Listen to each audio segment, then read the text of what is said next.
Hey, everybody, and welcome to A Study in Games, a podcast by Little Rock Games, where every month we play a new game, and then we come here and we discuss the game design of the game, the story, and our opinions on it. This month we played Wildermyth, a game by World Walker Games, and I'm Robbie Hunt. I'm Brad. I'm Joe. I'm Olivia. And I'm Tanner. And just to get the ball rolling a little bit, Wildermyth is it's a role-playing game with it's a tactical role-playing game. But its big hook is that it has procedural story generation. And that's what we're going to talk about this month. Does anybody have any kind of initial thoughts on their experience with the game? Nope. Or no, okay. Just kidding. I mean, I can go first. That's totally fine. I'll go first. I for some reason I was expecting this game to be just sort of like another like procedural dungeon crawler with narrative elements, but it ended up being a lot more interesting than that. Because yeah, like you mentioned, it is a procedural narrative game, and that's why, you know, it fits in with our theme this month of procedural games. And I got really deep, like I was just really impressed with the level of detail that they're able to like create with a seemingly limited number of inputs for the narrative, and we can talk about that in a little bit detail later. But I really enjoyed it. I played a couple different campaigns, and it's going to be hard not to just spend the whole time just recounting cool stuff that happened. It's one of those sorts of games, but yeah, I really enjoyed it. Yeah, I had fun with it too. I found myself, I mean, kind of my big takeaway from it was that it was distracting in a good way, because I spent my whole time trying to see behind the curtain, like thinking to myself, how are they doing this? Which part of this is procedurally generated? Which part of this is written story? What does the narrative and the dialogue tree look like kind of underneath the hood, and which part of it is definitely scripted that's going to be the same every time, and how much kind of not just randomness, but how much of it is truly generative, I guess, and how much of it is scripted, like a choose your own adventure kind of thing. How much of it is just random adjectives thrown in front of things, which there seemed to be a decent amount of that, but even that made it colorful in kind of a good way.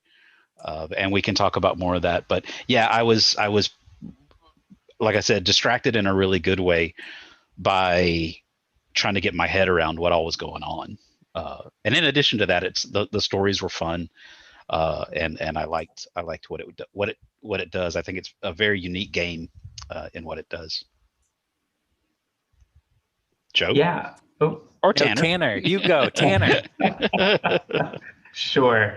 I was really pleased with the way the sort of story narrative generation seemed to play to characterization more than like plot points. So it often felt like it worked to me as well as it did, because the narrative things that they're generating aren't like, you know, go here and do this thing. It's, in my experience, was typically about how two characters would interact while this thing happens, which is, not exactly like a groundbreaking concept in terms of narrative, but I think it played to the game's strengths, in that it's a lot easier to build these sort of myths and loose characterizations around how these characters interact than it is to play up like, oh, there's this super awesome quest thing that you have to go do now. Like, you still have that overarching quest sort of through each stage of it.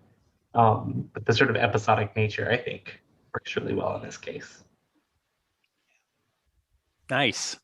I agree. We have an accord. I mean, yeah, there's a lot of interesting stuff to talk about. What's partly cool we probably won't have a ton of time to explore tonight, but there's already like it has Steam Workshop, so you can actually write your own stuff for it and then have it in the game, which is pretty cool. So like when you were talking about being under the hood, Brad, you can go and look at the modding tools and write your own little kind of questlets for it. And then you have a better sense of like how that happens.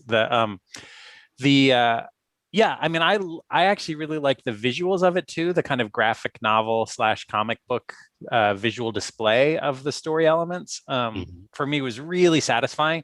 And that was even more than figuring out how the text was being arranged. I was so fascinated by the way that they kind of generated those comic book panels. I really cool like that. Yeah, I mean, there's tons of interesting stuff to talk about around that. Anyway, that's my initial stuff. The thing that really struck me was, what sort of worried me at first when I hear procedurally generated story, I feel as though like it could be a little iffy. It could go either way. It could be pretty bad or could be pretty good, but my instinct would be it's probably going to be fairly bland. Yeah. But I was surprised by how much personality in style kind of the whole game has, not just the story, but even just sort of the sort of different little animations that they choose. It just gives it a whole lot of character. And it really feels like playing a tabletop game with your friends almost. Yeah, and there are a lot of nonverbal elements in the narrative setup as well, which is pretty cool. My guess, I haven't dug into the Steam Workshop stuff, but my guess is that they've drafted templates, and then based on those choices you make at the beginning, where the characters have certain things like how greedy they are, or how like the different sort of character traits, that sort of slots them to be possible in a given template. And so that was my guess too. Because in addition to that, they also have their like hooks, which are listed on their profiles that you can go look at. Yep. Yeah, exactly. So I think they're these pretty well-crafted templates that then just slot in different characters. So if you played enough, you'd probably see the same template over again, but just with a different pair. That's my guess. But it's still like the writing is good enough that even if you see the same characters like in the same plot point, it still feels different. Because even just having because I died in the tutorial in the game. Wow. Because I couldn't figure out how to put the fire out. I thought you had to step into the square with the fire. Yeah, I did that. Like stomp it out. And then he walked around the corner and got one hit killed by the one enemy that you have to fight. Which is really funny. But the reason why it was really funny was because I immediately just like rolled new characters and did it again. And it felt like the writing was like totally different, even though it was the exact same. And the writing in this game, even aside of being procedural, has a lot of really interesting personality to it. And I feel like Robbie really hit the nail on the head, because to me, it feels like some of the best like tabletop campaign writing that I've seen. Is what it feels like. It has the right level of humor, but it still takes itself seriously when it needs to, and it's also really creative. Like so a lot of the little vignettes are not the same like stereotypical like going to the dungeon getting the treasure sort of thing. Like they are that, but they really put interesting twists on things. So and that's one reason I think the procedural like why it worked so well for me was because not only was it procedurally generating, okay, this dungeon had a crown in it instead of a sword. It wasn't that sort of level. It was more, like Tanner said, it was more about like the way the characters interacted in this really rich and interesting, very different little storylets. I think one way that it does that so well is it replaces that thing about the typical thing of going to X dungeon to get Y item to bring back to Z person. And all of those, and there's a red herring and all this kind of stuff that's typical of sort of the formulaic dungeon crawl thing. It replaces those objects and those small things with character interactions and emotions and relationships. And I think that's just wonderfully unique in itself. You don't see a lot of games that do that put a different emphasis on what the role in role playing is, right? You're in this game, you're taking on the role of these characters as people, not as classes, if that makes sense. And I thought that was really a really cool way to focus it. Made it just more interesting all over. Yeah, definitely. It feels to me like they're kind of riffing on the Fail Better Games model, which is the started with Fallen London, right? And then Sunless Sea and Sunless Skies, right? So and they had their Story Nexus thing for a while, but it shut down. But yeah, so Olivia mentioned the idea of a storylet, which Fail Better more or less invented, right? Which is this sort of self-contained little item, right? That has, because I noticed too that this game uses the kind of roll for chance stuff that storylets like the sort of Fail Better model does too, which is you're in this little loop of a story. You've got some chances to do something, but they have, they vary depending on your traits. But yeah, I agree with everyone else that the real kind of fresh air of this is that it's about the relationships between characters and whether they're rivals or lovers or and pairing them up in that really interesting way in the storylet is like it's just something I haven't seen before, and so it feels really kind of fresh. Was it weird for anybody else to make rivals within your team? I wanted them all to be friends and lovers and everything else. I want them to all, I want to be one happy adventuring family. Oh, what did you do, Olivia? I love, like, my first campaign. Yeah, like my two people were like super duper rivals, and they were like, but it was definitely like a frenemy sort of thing, right? It was more they were just constantly trying to one up each other. Oh, okay, cool. And it actually, and the cool thing about that, and we can talk about the gameplay a little bit. I know the narrative is really the most interesting thing, at least for me in this game, but because the gameplay is it's pretty straightforward, like turn-based grid tactical RPG combat, right? But there's some interesting things there, and in particular the fact that they work with those relationships in the way that characters like interact with each other. So like rivals, if you get them to be like arch rivals, like the highest tier of like rivalness, they will like do combat stunts like in response to each other. So in particular, that one I think works to where if one of them gets a crit, the next person's ability will automatically also crit. Oh wow! Like stuff like that, and that sort of stuff is sort of buried to sort of figure out how they work. Like you really have to like go into their profile to read all their abilities and stuff. But it is cool how it does work into how they function in the gameplay. Yes. Which is what we always want, right? We want the narrative and the gameplay to line up. It's the dream. And this game doesn't even take it, further. Like it doesn't really do anything really innovative in that regard.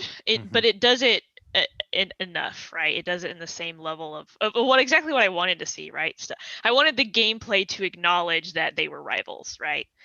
Or best friends or lovers or whatever, right? And it's even if it's in just sort of superficial ways in the gameplay, and it definitely does that. Yeah.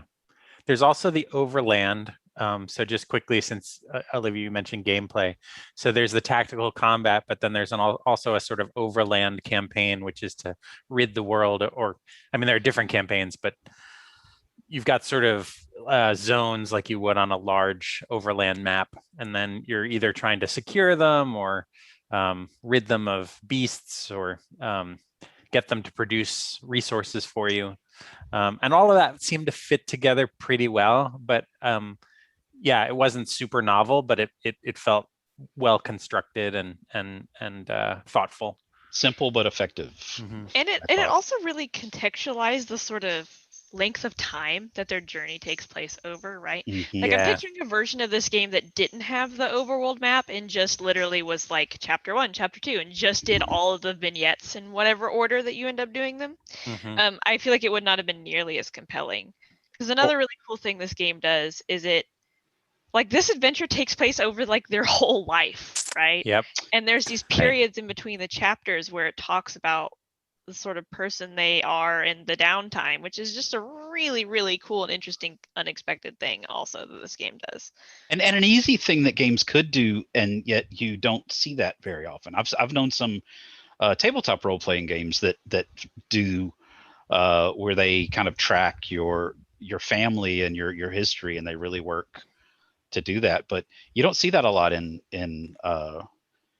these kinds of video games. What's the big one that where you're Europa Universalis? Does that do multiple ages? Or Crusader Kings is what I was Crusader thinking Kings. That's those are both kind of similar to me, but those kinds of weird games that you just don't see it that often. They are weird. They are weird. Yeah. Yeah. And I mean, it is just super interesting. I mean, there's some weirdness with that, right? Like, so I don't know if you, if anyone did like multiple campaigns and stuff, or had some of the other characters pop back up in your other campaigns. Did you have that happen? Mm-mm. Yeah. No. Well, so if you complete a campaign and start a new one, you do start with new people, but like the other people can be recruited at certain moments, like the people. Whoa. But what's really interesting about it, and I actually feel like this is one thing that sort of that really gets at the sort of thing the game is trying to do, which is this sort of myth making thing that Tanner mentioned. Mhm. Because when they show back up, like depending on how, like, you know, you can like pick, like at the end of a campaign you can like elevate people, right? You can make them like more legendary, and what that means is just how much experience they have when you re-recruit them in another campaign later. But what's cool about that and interesting to me is at first I was really confused by it, because I was like, no, this guy was like 60 and now he's like 25 again, but he still has all these superpowers and stuff. And it really bugged me for a little while, because I was like, man, it feels like that. Why is he here if it's just like making it feel like, oops, hi Keanu, like an alternate canon? But then it hit me that like, oh, that's literally what they're doing, right? This is literally just a different myth about this guy, right? And what party he joined and what adventure he went on, right? Mhm. And it sort of all came together once I sat down and was like, man, this bugs me. And then I was like, oh, well, actually, it's actually really cool that they do it this way, so that you can get to see the sort of alternate telling of their story. Yeah. Right. And I really love that, actually. Yeah. So then it becomes like Thor or Cuchulainn or some, you know, famous hero, right? Yeah. And it's like, well, it's like if you think about Cuchulainn, the sort of Irish hero, right? There's no way, like all the things that he allegedly did, you just be like, well, that can't be right. Yeah. Or Perseus or anybody. Yeah. And you're right. That's a really cool concept to be like, well, here's another myth this one was involved in. And Yeah. That's very cool. And it's like, oh, you know, well, this legend says that he got these electric powers when he was like 40, and this farmer gave him this thing.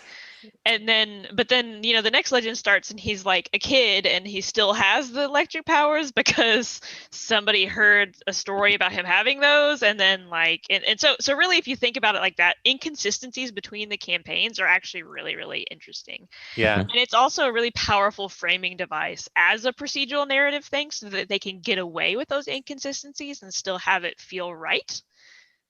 Mm-hmm. Which is also cool. Yeah, I mean, one of the things I found most interesting, I had a character who got infected during the first campaign, and ended up with like a part of her face was disfigured by the infection. Yeah. I think that happens for is that everybody? Yeah, I think that's part of the plot. I had like 4 different mutations in my first campaign though, somehow. And so I was like, oh, another one? Very nice. But yeah, the thing that I was interesting about it was it's sort of continued as a plot element, but not really. But it also didn't bother me. Like I just thought, oh, this is a thing that happened, and it, you know, anyway, it was cool. It made me glad. Yeah, I mean, they definitely have a good balance of making those things important, but they also aren't the character's whole thing. Mm-hmm. Yeah. So a really good example of that for me was in the second campaign. I had a character who became a werewolf. I had that one. Yeah, and she like went on. There's all these really interesting story vignettes that felt like they were relevant to it, but they ended up being, you know, sort of not. And it was just sort of a thing. And Well, they I like mentioned that- it periodically, but it wasn't like the only compelling thing about that character wasn't the Right. random cool thing. I like the way they circled back to those kinds of things though, because did you guys have the one where one of your characters finds the glowing seed in the woods? Yep, I got and that then one. and then that comes back at the end, growing the seed and it becoming the little thing. Yeah, because in the middle of the story, I was like, wait a minute, what happened to that seed? Like, two places ago, it just kind of like disappeared and nothing's come of it. But then, yeah, at the end of the chapter, they're like, oh yeah, she plants the seed and it does this weird thing, and so you're all good. Oh, by the way, we didn't mention this, but spoilers, folks, as always. We're what, 30 minutes into it now? Is I with a procedurally generated story? I guess there are definitely story beats that count as spoilers, I suppose. Yeah. Because they're And the overarching stories. Yeah, it right? does. And that's fair. actually really cool about this game too, right? So there are like campaigns you go on, right? And there are lots of these little vignettes that are relevant to your main plot that happen every time, like the person getting disfigured that Joe mentioned. But along the way, there's all kinds of other things that happen, some of which may be relevant to the story, some of which may not be. But it does feel like it's all situated in this sort of overall quest.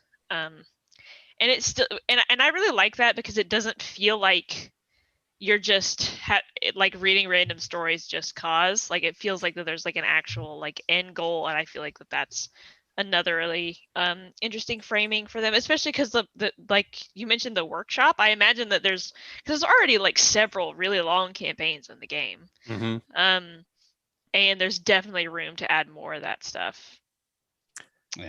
Yeah.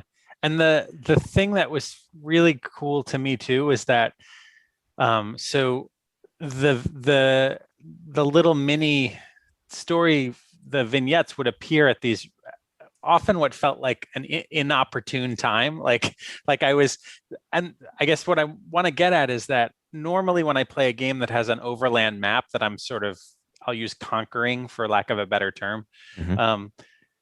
I'm really systematic about it. And I'm like, well, where are the choke points and where can I set up boundaries and how can I fight off, and what was wild about this is, so I had a really clear plan that I was constantly trying to follow on the overworld map. And yet more than once, there would be this little introduction of a thing.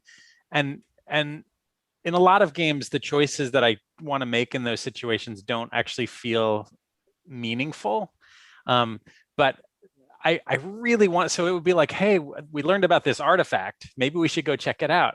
But what that would mean is that two of my characters would have to leave where they were and go like, 4 zones over or something, which messed with my kind of, plan for world domination.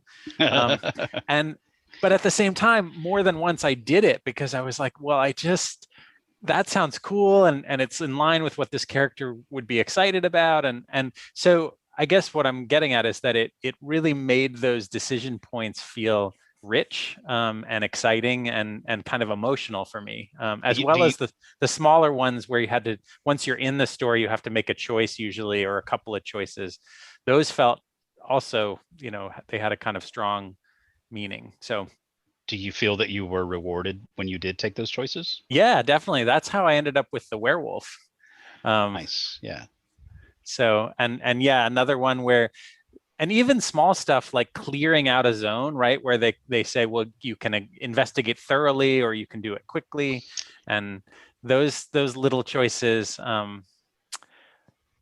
my only setback in terms of mechanics was that I almost always pick the choice with the likeliest outcome. Like, so it would say, like 82%, 38. Yeah. And so I really had a hard time saying like, oh, well, I'll pick the one that's, super unlikely, because I just couldn't, I couldn't bring myself to, risk it. I did some that weren't super high probability, and but it was interesting to see them fail in those things. This could have just been a trick of the writing, but it felt like when they did fail those things, that their character bonds maybe got stronger, or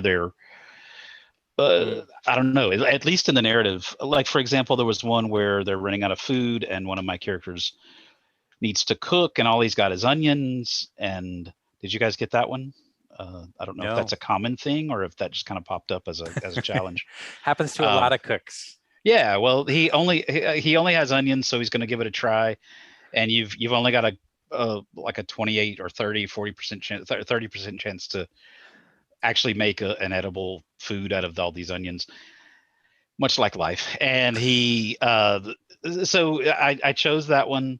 And the other option was to go hunt for something, and it didn't give a percentage. So I said, you know what? I'm going to try to let this guy cook and do his thing.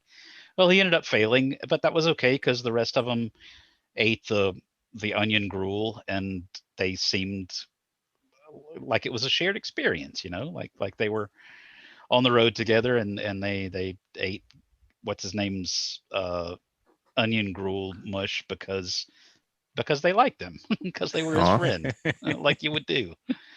So, and I don't know. It made me think about what's going on under the hood here. Is that a part of just the writing, or is that a part of the mechanism? Is there a mechanism in the game that makes a failure bring the characters closer together? And I don't know. I still am not sure.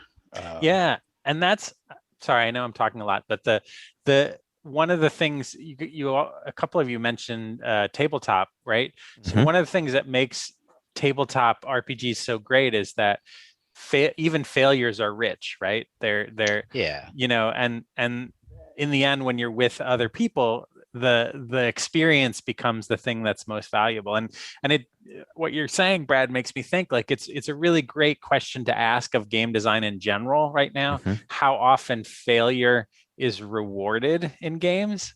I mean, roguelikes do it by saying, oh, you're dead, but you can come back and try again.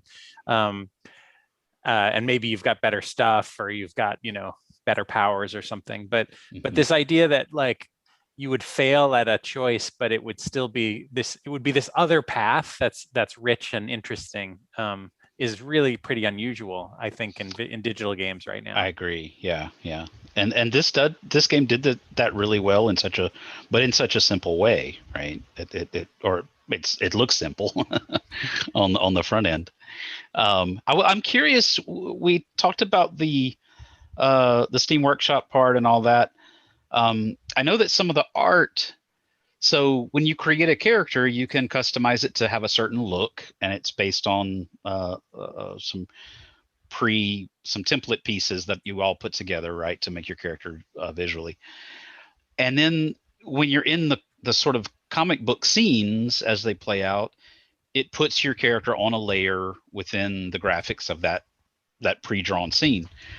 Well, I'm wondering how much, like, if you're able to script your own through the Steam Workshop stuff, I wonder how much you're able to change how many assets they have for you to use to create your own storyboards that way. Like how many objects you can put, and do they do that? I don't know. It just that was I wonder how they do that. Is all I'm saying. Yeah, I think it's worth playing around with. I think so too, and I think I want to go back in and check it out, or I want one of you guys to do it and tell me how it works. So, because do you think the game gains anything, or not gains anything? Like, would it lose something if it wasn't procedurally generated? Like, let's say you were only going to do one run through of the game ever. Like, you only had. No, I don't think so. I think if it wasn't procedurally generated and you're only doing a one or a very limited pre-scripted story, I think that it's a unique enough storytelling platform that it would still be satisfying. Yeah, I thought that too. Because I mean, even if I played it before at DreamHack at a conference that we went to, and it's just satisfying as a tactical role-playing game too. Yeah. There's interesting choices to make and you can move it around. but I thought that was interesting because there's a lot of games that I think, because they're procedurally generated, that almost that becomes an interest point, like that just because of that, because it feels like, oh, this could go on forever, or oh, I could do this so many times or whatever. That ends up being a pro, or it ends up being like just another check mark that you can add to the game. But this feels like the game itself can sort of stand on its own, even if it wasn't procedurally generated. So the fact that it is procedurally generated is that much more impressive, I guess. Yeah. And comparing that to some of the games other games that we've played this season, Valheim, for example, is brilliant. One of the brilliant things about its procedural generation is that you can play a world and fill out your world with stuff, and then you can start over a whole new world. And Banished, which I talk a lot about, is the same way. It's that feeling of creating something fresh, I think. But was there anything in the game that did not did not sit well with anybody? I did have one weird moment in the game. It's really just a matter of the logic, the procedural logic, that there's going to be holes in it every once in a while, right? But yeah, I did notice that there were some places where it literally just produced gibberish, and I don't know if that's probably also actually one thing I do want to mention is that this game is in early access. So like this isn't like anything like really that unexpected or damning of the game, but really other than that, actually one thing I was actually really curious about was the multiplayer, which is apparently brand new to the game. Oh, I didn't see that. They just added it, and it absolutely is baffling to me. Like, I couldn't figure out how it would fit into the game. I didn't really have the time to actually like check it out or anything. Squad goals. Yeah, I mean, it's just very interesting to me that they chose to go that direction with this game. Yeah. It may be a slight subject change, if so, I apologize. But no, it's just something that occurred to me that I hadn't really thought about too much. Is it like head to head? Do you know? I have no clue. It looks like it was cooperative, but yeah, like it's like an experimental new feature that they recently added. That's cool. So. I'm very, very curious as to how they pull that off. And also, I mean, one thing that we haven't really talked about is the directions, the other directions that this game could go. That's it's very interesting to me to see where a game like this, especially because, as you said, it's in early access, where is this going to end up? And like you, Olivia, I don't think that I would have guessed multiplayer. that wouldn't have been on my short list of places that this game would go, but that's really cool. It goes to show that they really have lofty goals for this game. Yeah. And I feel like it's already reached this level, which is way impressive to me. Because it's so much of it's procedural, and because I deeply got into it when I played it. Like, I was really invested in the characters, and really, it didn't feel like it was procedural, right? Right. And that's the important. That's sort of the goal, most of the time. And yeah, so the fact that they're even adding something like multiplayer is sort of mind blowing to me. Yeah, totally. That's very cool. Yeah, I definitely want to check that out, and I do need to check out how they do the stuff from the Steam Workshop. And now I'm curious whether they have and I guess we'll have to answer this in another episode, but I'm curious if they have if they use a generic or a pre-made scripter, or if they made their own scripting tool or their own design tool. But yeah, I'd like to, I probably we should have done more of that research. That's what good podcasts do. That's what good podcasts, right? Well, we don't. Yeah. It really seemed to me that because clearly, even if I'm not the greatest writer, so if I had to go in and create, my own campaign, I don't think it would be as good as the writing in this game, because the writing in this game is really good. I could see them if they stripped out or most of the procedure, or like a good bit of the proceduralness, and just release something like Wildermyth Legends, or I don't know, some sort of thing that was just like small bite-sized little stories with tactical role-playing elements as like a mobile game or something, like I think it would be successful. Yeah. On that note, I really liked the way, and this is another thing that you don't see in games, the way that they set it up, the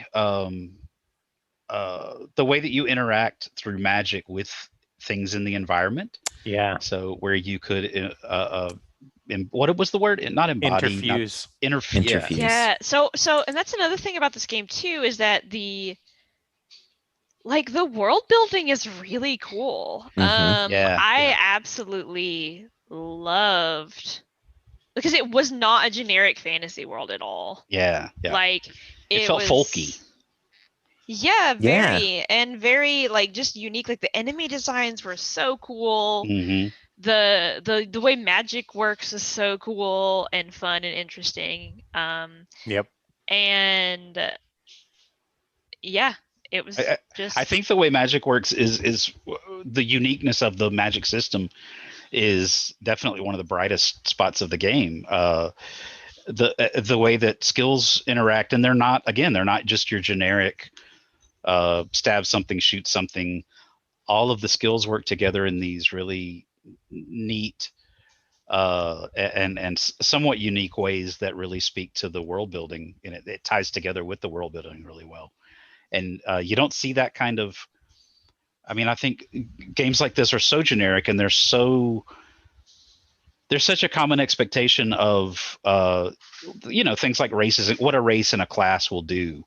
Like a rogue class always does this thing, a ranger class always does this, a barbarian always does this, and this game, I think, brought in so many more of the narrative elements and world elements to inform what those classes look like and what those skills within those classes look like. And I think that kind of made it that unique folk tale kind of thing, or a myth. It made it a myth, which was quite nice. Hence the name. A wilder myth. Exactly, a wilder myth. I'm going to throw this out there for any of the podcast listeners. Did you guys say in your head, or when you've talked about this to other people, did you pronounce it Wildermyth or Wildermyth? We had that discussion right before we started recording, and I'll just say that 4 out of 5 of us said it one way, and one of us said it the correct way. I'm not going to tell you who that was. That it was Joe, but we 4 of us said Wildermyth, and the other guy said Wildermyth. Said something. Just tell us in the comments on our Facebook page or on our webpage. And I'm just curious, a unofficial poll among you guys, or on our Discord. Let us know. Wildermyth, Wildermyth, or something totally different. But did you pronounce it in the old Germanic way? I don't know. Just curious to know how you did it. Okay. Anyway, that's a small aside. Back to the discussion. What else we got on it? I think it's shockingly well polished for being in early access. Yeah. Well, let me just super quickly interrupt. They're pretty close to launch. So they just made an announcement that they were raising the price on May 1st. So I just wanted to mention that. So I think they're within 2 to 3 months at most of launching. So anyway, sorry to interrupt. No, that's okay. The only thing that that sort of stood out to me, and it's like the smallest thing, is that I think they're so caught up in creating this this experience of like it being a story, and they're sort of really relying a lot on like skeuomorphism in their UI design. And there's just some times where if you click a menu to get to a sub menu, it's like a page or like a piece of paper gets placed on top of it. Mm-hmm. And I just kind of get lost, and I don't really know. Like I can see a menu option sort of behind it or like in the background, and I want to click it, but I can't. Yeah. And that's honestly one of my biggest gripes about the game, which means they're really doing great. Yeah. I think I wanted a little more guidance. So you mentioned the magic system, which I loved also. I was so fascinated by it. But there were choices that I had along the way that kind of spooked me. So like you could choose at some point to pick like more advanced interfusions. But I never picked them because I didn't really, and this is probably my fault. If I had dug around in the game, it probably tells me somewhere how all of that works. But because I've gotten soft in my old age, and I've been treated so gently by so many games that are like, if you need to do this, do this. So I was actually curious if anyone else did the more complex interfusion stuff, because I always got scared and just picked like the thing that made it more powerful, because I didn't totally get how the complex stuff was going to work. I'm actually not sure. I don't know if I ever saw that option as one of my like level up options. But I did have a similar thing to where the way that some of the mutations work, because at the end of every chapter, it's like, do you want to advance this mutation? And for one character, I was like, yeah, sure. And then I didn't realize that, because it mutated his other arm, now he can't use his arms for anything else. Oh, wow. And he was my archer. So like I literally just bought the skill I was so excited about. That was like essentially like an Overwatch ability, but for an archer, where you like a ranged one. I was like so excited about that, and then now it's absolutely useless. He cannot use it. So what did you do with the guy? I mean, well, he could use like the special like mutation abilities, but not his bow. Yeah, no, because like it takes up their arm slots. Like if it mutates and takes their arm, then that's their arm, right? Yeah. And he had already had it like on his like other arm, and so when it mutates and advances, it like picks a random other body part to like overtake. You got to admit though, that is pretty mythic.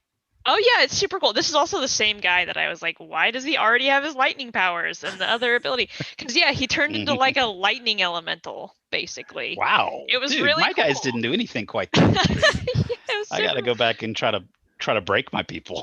Yeah, dude, I eventually just turned him into a guy that teleported around and just like electrocuted people. It was really cool. Like Raiden? Wow. Yeah, it's exactly like Raiden. That's awesome. But I didn't know that that's what that would do, and so at the time I was like, I was so mad. I was like, I was like, what? He's not like a magic guy. Like, what's going on? Right. He is now. Is now. Yeah, I know. And so that was my only sort of frustration. Like that was I didn't know what it meant to advance the mutation. Yeah. And in some cases, like, and now that I know that, it's really cool. Because also, another thing we haven't talked about yet is the way that it handles character death. Oh yeah. And which is really cool to me actually. So what happens in the game is that if a character gets to 0 HP, which sometimes can happen sort of randomly, right? They get a crit on you at the wrong time, especially in the early game. Like, when that happens, you get the option to either have them just be injured and then go home and then they come back later. You can have them die in like a blaze of glory and like boost everybody, or they can die and take an enemy out with them, which is super cool and compelling. Did anybody pick I always picked go home and rest. Yeah, me too. Because you have a lot invested in building that character, right? I don't want them to die. And actually, that's actually relevant to something too. I never did it because I was like, I'll wait until there's an actual hard fight for me to use it for. Yeah. I found that other than the occasional person going down and getting injured, I didn't have any difficulty in any of the fights. Yeah. Not any like serious ones. But I did have some surprises when, like what you said, when you would get a random bit of attack or randomly more crit or something like that. That's like, whoa, that was completely not like all the other battles that I've been in. I did get the one actual hard fight I got in was when I had accidentally, because there's the mechanic in the game to where if you send 2 people by themselves in a region that is occupied, they can get ambushed. Yep. and I didn't think they were by themselves. They were just like one person was just lagging behind the group for some reason, and so they got ambushed and then they both went down. But I still was like, man, just go home, come back. Because getting sidetracked. Because the cool thing about them getting injured is that they actually have permanent injuries. And they come up in their, like, they acknowledge them in those like story threads. It's pretty rare, but I had a really interesting one where it was actually in the second campaign when one of my characters came back and she had a hook hand.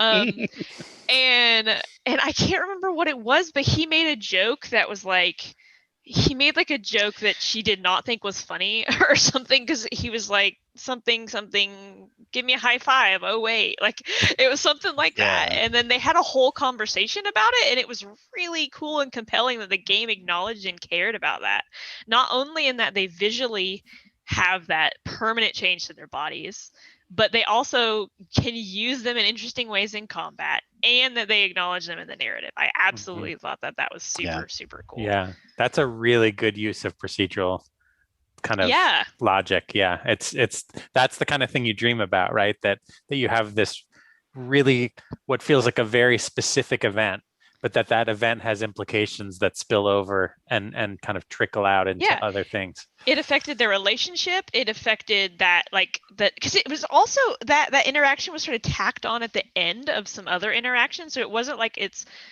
was a unique event. It was just sort of like the resolution of a conversation that happened to go that way. The event, I meant her getting injured. Oh, gotcha. Yeah. So that was a really, really memorable moment for me. But also advancing mutations can actually just heal their injuries, I also found out. So that's a thing too. But anyway, so that was another cool mechanic that I feel like makes this game pretty special. Especially because I get really attached to people in games like this. Like in XCOM, like I never let people die ever. I will reload. Yeah. Sorry. I was just gonna say another sort of story-heavy tactical role-playing game would be Fire Emblem, and I always save before every mission, and if somebody dies, then I just restart, and would rather just play it again to not have someone die. So I appreciated them giving us the choice. Yeah, and the fact that this game still keeps the stakes. Like, it still will permanently affect them, but it's not just because like and I keep bringing up XCOM because I think it's one of the only other games I've played that I can remember having a distinct reaction about this is because you have all these resources invested in them, and then just accidentally they can just die, right? Which is, it's life, I guess, but like in the game it doesn't feel like a satisfying story moment, right? And this game solves that problem by acknowledging it and still letting you have these different options that turn into these really relevant story moments. I actually really wanted to see what happens if you actually let one of them sort of die in the sort of legendary way, just because I wanted to see what happened, what the other characters, how they reacted to that. I was too chicken. Yep. Well, that's something that we could definitely explore in as we go with more of them. Can we just come back for 1 sec to this thing about failure and not having stuff explained? Because Olivia, you and I both kind of mentioned it. You mentioned it around the mutation, and for me, it was around the magic system. And we've talked about this a little bit on another podcast, I think, but I really am curious about just how much game players have been limited as we've sort of evolved in the design of digital games over the last 30 years or so. Like, more and more this kind of expectation of tutorialization has been, like, if you don't have it, it means, and if there's any part of the game that surprises you in a negative way, it means the designer has sort of let you down. And both you and I felt that at different points in this game, but I'm kind of curious, like, as a philosophy, if people are worried about that at all, or if it's just should be that way. Anyway, I've had that on my mind for a little bit. We don't have. You happen to? I remember that we did talk about that in another podcast. Do you remember what game that was about? I don't, but I don't either. Yeah, I think it was just kind of in passing about more of a meta conversation about the way tutorials work. But. Yeah, well, and because I think we also talked about how certain games have a sort of badge of honor about the fact that they don't explain that. Maybe it was Caves of Could, because that would be well, yeah. It also might have been when we were talking about walking simulators, because Tanner, I know that you have some opinions about this that you talk about all the time. Yeah. So maybe it was relevant to that. I don't remember particularly, but yeah, I have opinions about tutorialization. And they are. Yes, yeah. No, I do kind of hate it when games have the expectation of that tutorials are unnecessary, etc. Sort of view it as holding your hand, especially in a moment when I feel like games literacy is more important than ever in terms of helping new people understand and enjoy games. Yeah. So I think a lot of aspects of that are taken for granted by a lot of games. I didn't get that feeling so much with this game, but it's also easy as somebody who's been playing games for a long time to sometimes have blind spots about that as well. Yeah, I felt like it was there was definitely some of that in the game, as Joe and Olivia have already talked about, but I don't feel like it was I don't feel like it was game breaking, or I don't I feel like the stakes were low enough that it let you learn those things without the frustration of not knowing how to do a thing, if that makes sense. Yeah. It seems like, thinking back, it seems like Near Automata, near what was it? It's pronounced Wildermyth. No, it seems like we talked about this a little bit with the way that Near Automata. Yeah, you got it. Yeah. How it taught you how to play the game, and the fact that it had so many different sort of game modes and perspective shifts within one game. It was interesting how it did a little bit of both of this. It taught you how by putting you into the situation, and it seems like we talked a little bit about that back in our old podcast about that, but I think we talked about it a lot more in probably Caves of Could. Yeah. Simply because that's sort of the nature of it. Yeah, game. And Tanner's your position is, I think, totally valid, and the thing that I think about and that I feel concerned about sometimes is more the kind of far other end of that spectrum, which is, and I'm definitely guilty of this. So there are a lot of times when I want to feel like I'm in total control of the game that I'm experiencing. And so I'll do things like I'll have like a browser window open in the background so that anytime I don't know something, I can learn about it beforehand, so I can make a decision based on maximal knowledge of the game world. And I'm okay with that in myself. But I worry about the sort of larger... I worry about what people are missing when they miss that experience that Olivia described with the mutation. Right. And that's really the thing that I'm thinking about, which is less about games sort of being spiteful and saying, get good, but more about like us losing the chance to be surprised. Anyway, that's all. Or no, I agree with that too. And it's I'm glad we circled back to this because it's something I meant to say. It also deprives people of the chance to experience. I mean, we experience it in our daily lives, but it's missing from a lot of games where things can go badly, things can go wrong, and maybe it's not even your fault, but also things turn out okay, or like things continue. And that makes a good story, right? Yeah. That's one of the things I really appreciate about this game that Olivia touched on earlier, is the way it handles those like opportunities for character death. Because I'm the same way, like you mentioned, Robbie. I haven't played Fire Emblem that much, but other games with similar mechanics like XCOM, like there's a part of me that wants to just like roll with the permadeath of the characters. But in my experience, a lot of times, that is less about a narrative like moment and more about a difficulty moment. And so, at least in XCOM as a specific example, depending on when that happens, that can pretty much like derail the entire campaign, depending on what difficulty you're playing at, if the wrong person dies on the wrong mission. Which to me isn't that interesting of an event, really. Like I just end up in a position where I'm like, oh, well now if I don't reload, there's pretty much no chance that I'll be able to like finish this run. Right. The game is sort of built around the idea that if you let someone like that the idea is you let someone die. You did something bad. Yeah. Yeah, and I think the way this game frames it as like it gives you a choice when somebody is like downed of like if they're going to be maimed, if they're going to try and push through it, if they're going to go out in a blaze of glory.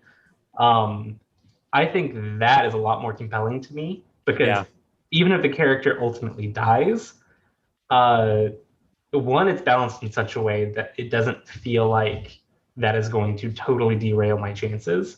But it also brings it back to being more about like the narrative arc within this, which to me is more compelling than I lost my best sniper, so now I have to kind of like rework my approach to every engagement or every mission. Yeah. So I really appreciated the way they did that and how characters, even if they've died, can come back in other playthroughs as like these legends that you run into periodically. It sort of softens the blow while still sort of maintaining consequences in some way. And continuity in a weird way, in a non-traditional way, a mythic continuity, if you would. Yes. Mythic. Oh, right, mythic. It's interesting to me how much it is like it. You can look at this problem from so many different issues, for so many different like angles, right? So if you look at it from like a tutorialization perspective, right? Because that's sort of how we sort of initially started framing this, right? Like how do we communicate with people, like the consequences of their actions, in some cases, right? Yep. But then if you over tutorialize those situations, the surprise is lost, and then there's just a sort of. It sort of tells you the correct way. It's sort of the equivalent of you having that browser window open, right? Yep. In some cases. Yeah. And then in other cases, it's like a narrative framing moment to where you're like, okay, I'm way too attached to this character. I don't want to get rid of them for this reason. And then it's also a difficulty problem because I really do like how this game handled it, and I feel like if this same sort of level of handling that was in XCOM, I probably would have taken the other option more often because of how often the game was difficult enough for me to warrant taking those other options. But in this one, so it's a narrative problem in that I'm too attached to them to want them to die, as opposed to a difficulty problem of if they die, it's game over for me. Yeah. And then versus is the reward of letting them die to give me this combat advantage going to be enough of a narrative incentive to let me be okay with that? And this game never really quite got there for me yet, but it's a very, very difficult problem to solve because it's all of those things and how exactly you feel about it in that moment and what the stakes are and in the long and the short term because of the sort of campaign format. Well, yeah, and I mean, I think you described that really well.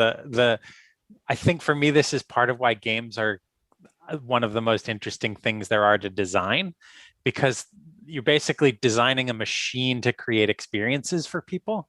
And the level of complexity that you just articulated reminds me why I think they're not only are they such a wonderful thing to design, but also that there's still so much unexplored space for the design of them. Like, I mean, there's so much room to create new experiences and to balance those experiences and to create more and more subtlety in the levels that you were like, of just this one example that you were describing. Like, I love that. Like, it makes me so happy to think about how much more we can do in these kind of very complex situations. So yeah, just seeing how this game, like all the subtle differences between this game and XCOM, and this game and Fallen London, and Sunless Skies, just the Sunless, whichever one, take your pick. It's all sunless. Sunless, whatever. But just those differences, right? Because on its surface, if you look at the mechanics of the game, like over the broad spectrum of what games do, they're similar in more ways than they're different. And yet the way that it executes this one specific design problem in the context, there's just it brings up so many different nuances of how those systems intersect with one another. Yep. And yeah, and you're right, it is exciting thinking about addressing those design problems and the fact that this is a new thing, right? But at the same time, it also is terrifying thinking of trying to quote unquote solve the problem, right? Yeah. And the point is that it's not really solvable, right? There's no perfect answer to every design question. But it's designable in, like, so many of the games that we've sort of reviewed and played here. I'm thinking of this game, of course. I'm thinking of Pyre did this in a really good way. Grease did this in a really good way. What's Eating Gilbert? No, what Remains of Edith Finch? That was it. Sorry. What's Eating Gilbert Finch? Yes. What Remains of Gilbert Finch. Where the Water Tastes Like Wine. All of those did exactly what you guys are talking about, in the sort of remarkable ways to go about that problem solving, and you in a unique way. All of those did that from a very unique perspective. They, in some ways, they took tools that we're all used to, narrative tools and interactive tools and things like that.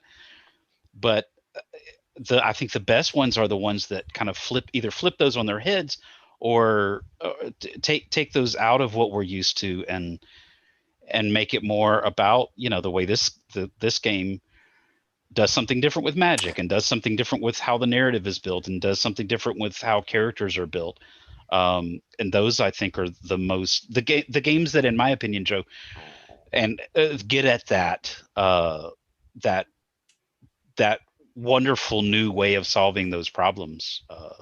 And I love seeing that. Yeah, and the only, I guess I would say that this is a little sad, but obviously designs can't live without this, is that so much of the work of the sort of larger design ecosystem is to try to define what a game is, right? So that it can be sold, or so that it can be understood by people who have never played it. What are you, an Apple lawyer? Exactly. If you've been reading the news lately. But so, I mean, think about like how much genre play, like especially mechanical genre. So people are like, remember, for instance, when we talked about Kingdoms Reborn, and we talked about how bringing like a card builder together with a city sim was like but so much of that kind of thing where people are trying new things, but then people are like, whoa, hold on. don't mix those mechanics together. Don't mix those genres. And even, even in terms of like, how do we market this thing, right? All of the ways that money gets involved in that. So I'm just continue to be excited by games that just don't seem to care. They're just like, we're going to do something that we think creates a great experience or a surprising experience. And we're just going to do that regardless of whether people can define it or not. And I think that's the strength of the broader category of what we would call indie games, right? That's why so many of these are so stellar. Even the ones that might have mediocre parts, so many of them are doing something uniquely interesting that it makes it worth it.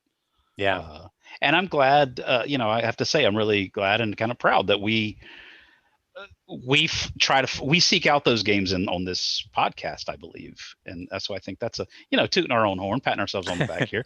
I think that we are certainly interested in those kinds of games. And I think everything you articulated a minute ago, Joe, about ways to solve that challenge, that problem, that's what's interesting. That's what makes these games brilliant in their own, even on a small scale. They're really, really brilliant that way. And this is certainly one of those.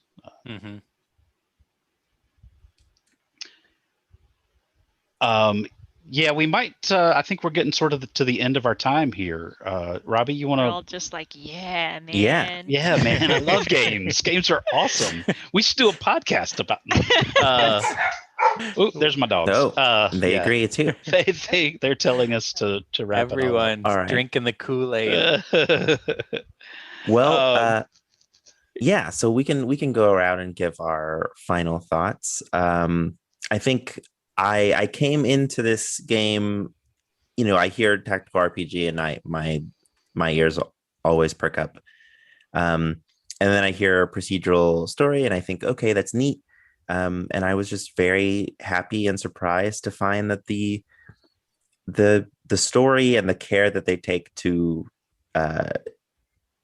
the care and attention that they paid to the narrative aspect of the game was surprisingly well done. And I hope they continue not just developing this game, but maybe pushing the envelope a little bit more in this space in the other games that they make, because if this is their first go at it, I'm impressed. Yeah, I totally agree. And I had a lot of fun with it. I am so curious both in where they're going next with this and other games, and still curious about just how they did this. So the next thing I'm going to do is dig more deeply into how this whole engine works. Like I said, under the hood, behind the curtain, that kind of thing. And overall, though, I'm as we've kind of been talking about, I'm really glad to see that games are doing this, taking this off the beaten path kind of thing. Robbie, you mentioned tactical RPGs, and I always really, really want to like a tactical turn-based RPG like this, and I find that they're either overly cumbersome and just too fiddly, I don't know, or they're so much like all the other ones in the world that they're just not compelling at all. And I really think this one did a lot of unique and interesting things that made it fun to play. What do you think, Joe? I think I want to hear from Olivia first. Okay, yeah, I'm fine with that. I deeply really enjoyed this game because, yeah, I mean, it's weird because I almost like forget that it's a tactical RPG, because the memorable thing to me is just the narrative. Yeah. And and the characters, and like I still remember them, and like even though sometimes it feels like they're all the chosen one in their own special way, but it's a myth making game, so it totally makes sense, and that's really cool. And yeah, and I love that and on every level it did something a little bit different than other games, right? I can't really even think about one part of the game that totally felt like I had seen it before, which is just really, really cool. And I'd really recommend it, especially, I guess we were lucky that we squeaked in right before they raised the price. But even so, like, there's so much content in the game, and it's just really compelling and interesting. So I would definitely recommend it to anyone that's interested in unique narrative stuff, especially. Nice. So I thought it was a breath of fresh air. That's probably the best way I could describe it. I don't know exactly what I was expecting, but it's mechanical systems, its use of procedural elements, its writing style. It's funny, I really meant to talk about this, but we didn't talk at all about the graphic novel series Rat Queens, because it really reminds me so much of Rat Queens. And the writing style, anyway. But yeah, I would call it a kind of breath of fresh air. So if you feel like you've played games that have, kind of these elements in them, and you know what they are, and it's all old hat, this is a game that, for me at least, it was so pleasant to be surprised by it. Yeah, to piggyback off of what Joe said, I think it is a game that is like stand out in its genre. I think they picked their battles well in terms of where they apply their strength. It smooths out a lot of rough edges I have with these sort of tactical RPG games overall. But it's definitely something that I'm going to come back to. I'm still like hooked into my my current playthrough. Want to see how everybody ends up for sure. And I guess with that, we can announce next month's game. What is it? Chosen, yeah. So next month I have picked Spelunky 1, I guess, to be clear. And it is supposedly has some great level generation, and it's published by Mossmouth. So looking forward to giving that a try. Awesome. All right. Well, I guess we're wrapping up. Yeah. So I guess that is the end of the podcast. We'll see you next month with Spelunky. You feel free to comment on the blog post or on our Facebook page at Little Rock Games. .com. Yes, but also the Facebook page on Facebook. Oh wait, you said Facebook. Sorry, my bad. But also our webpage. Yes, don't forget to visit that. You can also email us at playlittlerockgames@gmail.com. And we'll see you next month. The music you're hearing underneath us right now is Brown Loafer. Plain Loafer by Kevin MacLeod. And we're cracking up because somehow we lost Brad in the middle of the podcast. So and we don't know what to do without him. We're totally incompetent at ending the podcast. But yes, thanks so much for attending, and we'll see you next month on Studying Games. Bye. Bye. Bye.